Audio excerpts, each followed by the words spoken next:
আসসালামু আলাইকুম রহমতুল্লাহ। এটা হলো আমাদের গ্রামের নদী। দেখেন, একটা আশ্চর্য বিষয়। আহ, এই যে এখানে স্রোত প্রবাহিত হয়ে চলে যাচ্ছে, এটা হলো যমুনা নদী। যমুনা নদী। আর এইটা হলো আমাদের হুরা সাগর। এখানে স্রোত নাই, কিন্তু এই নদীটাতে স্রোত আছে একেবারে সাথেই। মহান আল্লাহ তাআলা যে বলছেন, মারাজাল বাহরাইনি ইয়ালতাকিয়ান বাইনাহুমা বারযাখুল লা ইয়াবগিয়ান ফাবিআইয়ি আলাই রাব্বিকুমা তুকাযযিবান।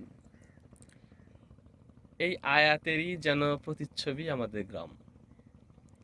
কারণ আল্লাহ সুবহানাহু ওয়া তাআলা আয়াতের মধ্যে বলছেন